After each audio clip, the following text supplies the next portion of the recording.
है। अभी recycle bin क्या है?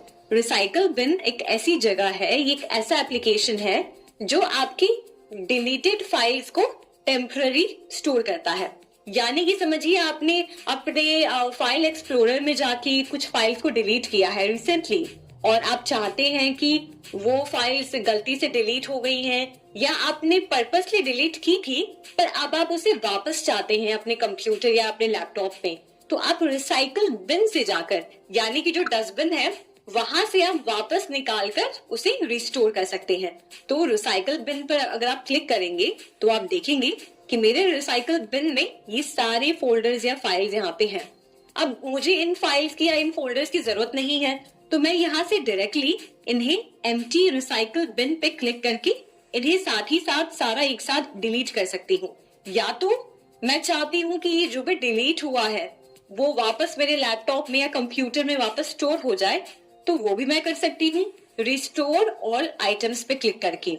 या फिर मैं मैन्युअली इंडिविजुअली सिलेक्ट करके एक एक फाइल या एक एक फोल्डर को रिस्टोर करना चाहती हूँ, तो वो भी यहाँ से सिलेक्ट करके राइट क्लिक करके रिस्टोर कर सकती हूँ। तो ये था पर्पस कि कैसे आप रिसाइकल बिन से अपने डिलीटेड फाइल्स को वापस अपने कंप्यूटर या लैपटॉप में रिस्टोर कर सकते हैं। अब आगे बढ़ते हुए हम ये जानेंगे कि आप अपने विंडोज 11 में कैसे कोई फाइल या फोल्डर को पासवर्ड प्रोटेक्ट बना सकते हैं, यानी कि लॉक कर सकते हैं। जैसे कि हम अपना घर लॉक करते हैं ताकि कोई भी चोर हमारे घर के अंदर ना घुस जाए और हमारी चीजें चोरी ना कर ले, वैसे ही आप अपने लैपटॉप या कंप्यूटर में भी एक सॉफ्टवेयर अलग से इंस्टॉल कर सकते हैं जिसके थ्रू आप अपने जो इम्पोर्टेंट या मान लीजिए कोई बहुत ही सीक्रेट कोई फोल्डर है उसे आप पासवर्ड प्रोटेक्ट बना सकते हैं।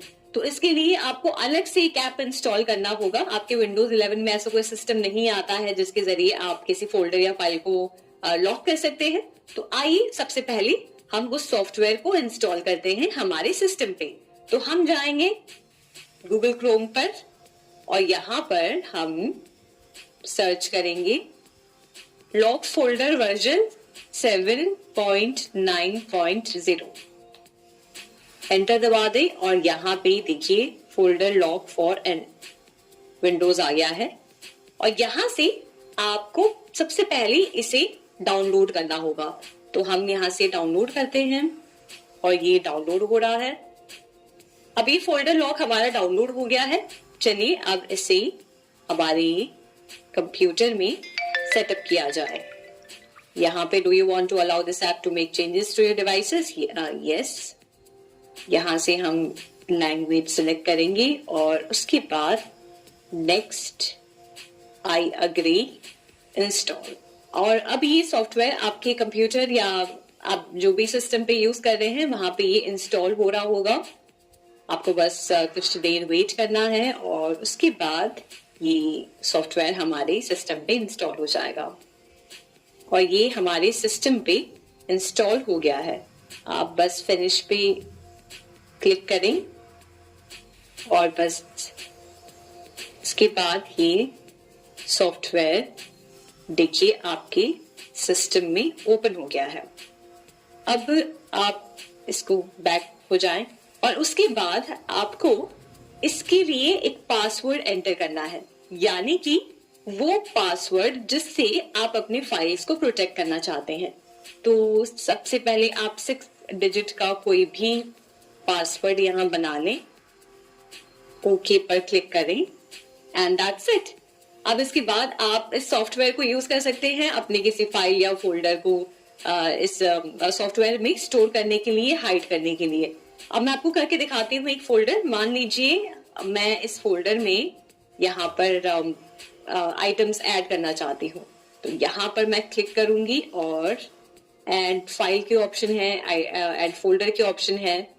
मैं फाइल करती हूँ और यहाँ पर देखिए हमारा कंप्यूटर सिस्टम में जो भी डेटा है वो ओपन हो गया है।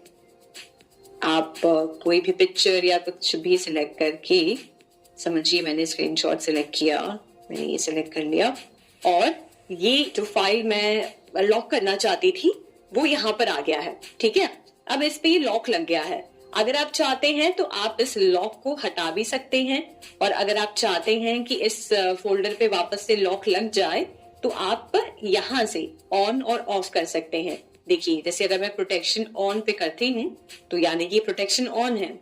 जैसे ही मैंने प्रोटेक्शन ऑफ किया वैसे ही ये जो फाइल है या जो पर्टिकुलर फोल्डर आपने इसमें डाल रखा है वो उसका पासवर्ड ऑफ हो जाएगा, यानी कि वो अनलॉक हो जाएगा। अब देखिए, एक बात है इसमें कि आप जो भी फाइल या फोल्डर इसमें लॉक करेंगे वो आपके मेन फाइल्स में नहीं नजर आएगा। मान लीजिए अगर मैं वापस इस वाले फोल्डर को लॉक करती हूँ, ठीक है, तो हम एक और तरीका ये कर सकते हैं कि इस फाइल को ड्रैग करके यहाँ ले आइए ऐप में और यहाँ रिलीज कर दीजिए। देखिए, अब ये यहाँ पे लॉक हो गया है।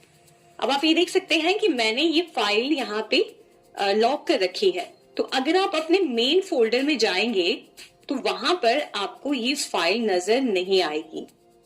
जैसे देखिए, वो दोनों फाइल्स जो मैंने लॉक की हैं, जो सॉफ्टवेयर में हैं, वो यहाँ पे नजर नहीं आ रही हैं। लेट्स से मैं इसको भी लॉक करना चाहती हूँ। मैंने इसे लिया, यहाँ से ड्रैग एंड ड्रॉप किया और ये भी मैंने लॉक कर दिया।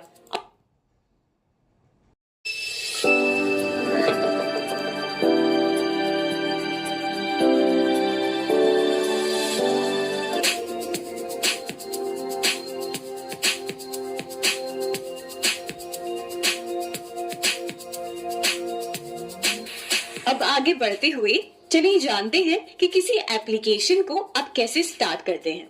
तो जब हम अपनी स्क्रीन पे आते हैं तो आप देखते हैं कि सारे फोल्डर्स के आइकन बने हुए हैं, और हम जानते हैं कि किसी भी एप्लीकेशन को ओपन करने के लिए आपको उस पर डबल क्लिक करना होता है। फॉर एग्जाम्पल, आप स्क्रीन पर देखिए तो आप देखेंगे, समझिए मुझे ये वाली एप्लीकेशन ओपन करनी है, तो मैं जब इस पर डबल क्लिक करूंगी तो ये एप्लीकेशन या ये साइट ओपन हो जाएगी।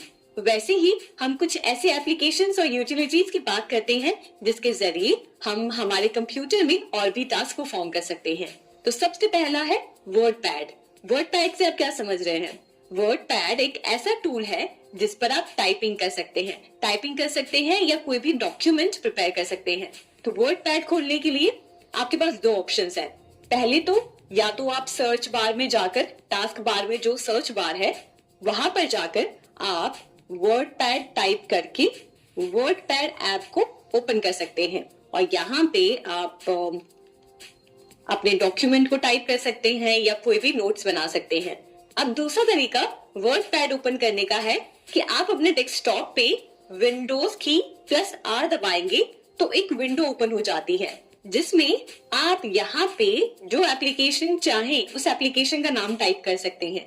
जैसे हम यहाँ पे सर्च कर रहे हैं वर्डपैड, और उसके बाद हम जब यहाँ पे ओके पर क्लिक करते हैं तो ये वर्डपैड खुलकर आपके सामने तैयार हो जाएगा। अब आपको एक बात बताती हूँ कि वर्डपैड एप्लीकेशन विंडोज 95 के बाद जो भी वर्जन्स आए हैं उन सब में अवेलेबल है, तो आप इसका जरूर इस्तेमाल करें क्योंकि ये बहुत ही यूजफुल एप्लीकेशन है जिसमें आप टाइपिंग कर सकते हैं, नोट्स बना सकते हैं और डॉक्यूमेंट्स बना सकते हैं। अब हमारे दूसरे यूटिलिटी ऐप की बात करते हैं जो है माइक्रोसॉफ्ट पेंट। अब माइक्रोसॉफ्ट पेंट हम जानते हैं कि पेंटिंग के लिए यूज होता है, तो हम वापस एक बार चेक कर लेते हैं कि हम कैसे इस एप्लीकेशन को ओपन कर सकते हैं। आप यहाँ पे टास्क बार में जाकर सर्च करेंगे पेंट, तो देखिए ये पेंट एप्लीकेशन यहाँ पे नजर आ रही है। आप इस पे डबल क्लिक करें और ये पेंट एप्लीकेशन आपके सामने ओपन हो गया है। अब बात करते हैं टाइपिंग प्रैक्टिस की।